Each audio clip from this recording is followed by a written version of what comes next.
This is Bo. Ni hao. Bo is a man of simple tastes. He likes killing robots, Is it my birthday or something? smoking cigs, and, well... Come on, Bo, you know the only movies you watch are porn. What? This is Binary Domain. Released in 2012, it's one of those games where if you played it, you probably loved it.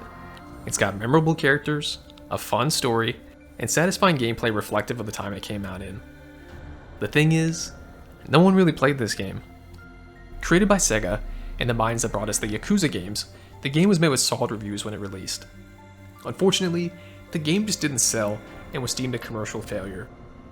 As time went on, it just turned into a fun blip on the map, and really didn't get the love or potential to grow that I and the few others that played it think it deserves. I created this video to go over what made this game so special, and give my take on the overall gameplay, story, and of course, my best friend Bo. I'll be getting into minor spoiler territory, so if you haven't played the game and still want to check it out, I recommend you go play it before watching. If you played a third-person shooter in the 2010s, you're going to be familiar with how this game operates. Like Gears of War or Mass Effect, the primary gameplay loop involves moving from cover to cover, taking pot shots, mixed in with a healthy amount of running and gunning. Rather than duking out with aliens though, the name of the game here is shooting the shit out of robots. I don't know what type of black magic SEGA worked while creating this game, but shooting the robots in this game feels so good. Scraps of metal fly off as your bullets make contact, and you can strategically shoot off limbs and heads. Even after being dismembered, these robots will crawl at you and bite at your ankles Monty Python style. When you shoot off their heads, enemies become disoriented and start shooting at their friends, sort of becoming your temporary teammates. I usually like to celebrate their help by giving them a supportive pat on the back. You proceed through the game with a squad of teammates, who we'll discuss more in detail later. Channeling Seaman... What? No. The other SEGA game from the 2000s? This game gives you the option to give actual voice commands to your teammates. I gave this my best shot, I really did, but the voice commands in this game are just not that responsive. For example, here's me trying to say charge to Bo for about 5 minutes. Try yelling, charge at the top of your voice. Charge! Charge! Charge. Charge! Forget it. No! After quickly turning this feature off, your teammates are pretty run-of-the-mill in combat. They'll take out enemies efficiently, but are most useful for rezzing you after you've been blown to hell by one of the game's bosses. The game also has solid replayability potential with the ability to choose what people you want in your party, with each of them having unique dialogue for the situations faced. Weapons in the game are pretty standard, with your classic assault rifles, pistols, SMGs, and shotguns. The real standout is your assault rifle, which comes equipped with a secondary energy-emitting shot. The game has a fairly simple upgrade system that lets you turn this thing into an absolute robot shredding machine. The upgrade system extends to your teammates, and you can upgrade their equipment as well. Also included in the game is a status customization system with the Resident Evil 4 style inventory to mix and match what type of offensive and defensive upgrades you would like to enhance your party with. None of these systems reinvent the wheel, but they're easy enough to use and satisfying once you start putting some money into it. One of the best aspects in Binary Domain is its enemy design. There's a wide variety of enemies to blow up, with some really interesting designs that would make Metal Gear blush. You've got your standard cannon fodder troops, but as you get further into the campaign, you come across more interesting antagonists like these guys, who charge you like Naruto, or these ninja bots who evade your attacks. Where the game really shines though, is its boss design. I mean, look at this guy. Oh, again? And this guy.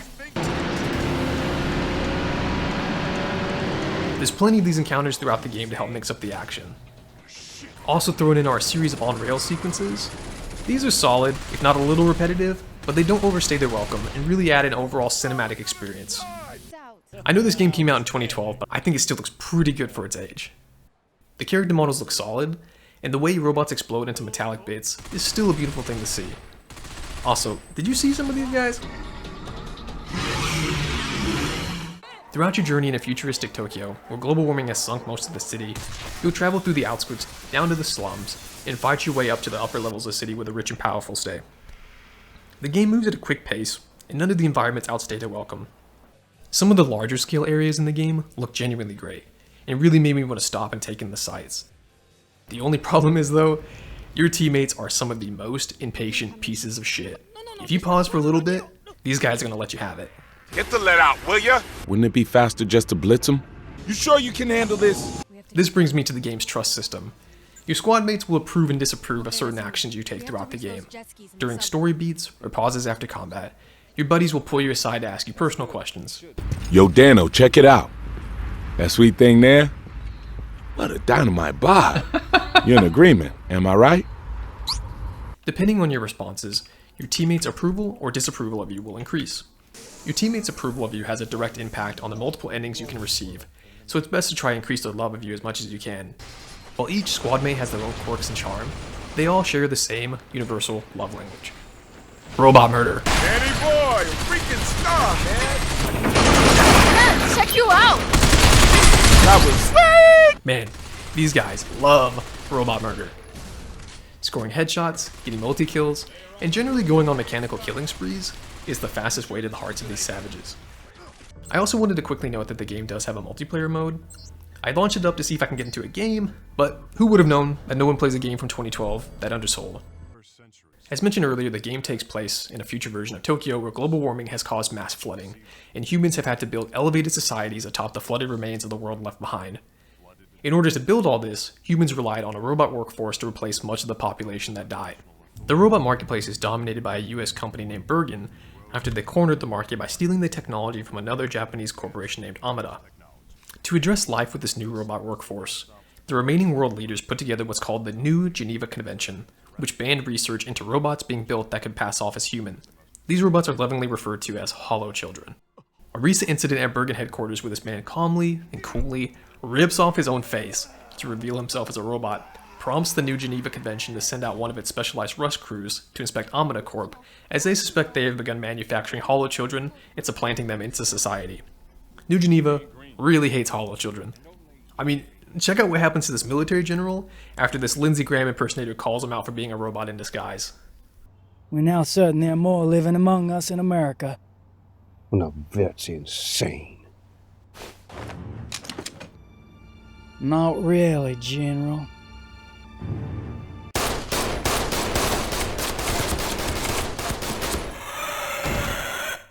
American politics, am I right? You play as Dan Marshall, an ex-Special Forces tough guy right out of an 80s movie, who with a ragtag crew of international operatives must fight their way through a robot-infested Tokyo and capture Amada and stop the production of hollow children at all costs. Joining you in this journey is our best friend Bo. Ni hao. I mean, just look at this guy. Anything he does is hilarious. Also, he has some genuinely funny lines of dialogue sprinkled throughout the game. Any famous last words? Yeah, tell your mama I love her. I heard that, Botang. Next up is Faye, who is a Chinese operative that specializes in long-range combat. She starts off stoic and not interested in Dan's antics, but eventually warms up to the team. She also serves as the game's primary love interest. Dan really wins her over with his ability to talk to women. Let's go see how Kane is doing with that drive system. Nag, nag, nag. Jeez, you're heavy! You are also joined by the UK agent Charlie, who is voiced by a little-known indie voice actor named Troy Baker. It's Commander Charles Gregory to you, thanks. He serves as the leader of the group, typically playing straight man to Dan and Bo's shenanigans. Charlie is joined by his buddy Rachel, who specializes in explosives. I didn't spend too much time with Rachel, but some of her memorable qualities include having a 7-foot vertical and the ability to get absolutely mauled by robots like a champ. Rounding out the crew is Kane, a French robotic killing machine with a heart of gold. If Bo isn't careful, Kane could easily make a run for the top of the best friend chart. Merci, monsieur. This guy's got killer instinct, the accent, the moves, and is a grade A wingman. Check out the scene where he gives Dan some alone time to, get to know his squad mates a bit better. He even pulls out these next level tactical moves to prevent future incoming cock blocking bogeys. The game also has a couple of temporary companions. There's Shindo, who's a resistance soldier with irritable bowel syndrome. There's legitimately a portion of the game where you hold off hordes of robots while Shindo pinches one off. Nature calls! You're hot shit, man. Lastly, there's Kurosawa, who spends most of the game chasing Dan and the company, but due to events, joins the crew as they investigate Amada Corp. The overall story is fun, fast-paced, and gets into surprisingly deep philosophical themes about what makes a human a human. It's a good balance of lighthearted adventure with some added depth. Most importantly, the game provides characters that you care about and want to go on this adventure with. Also, it's a breath of fresh air to play an 8 to 10 hour linear journey like this, compared to the flood of open world games currently on the market. I think what made Binary Domain stand out to me, and the others that played it, is just that it's fun.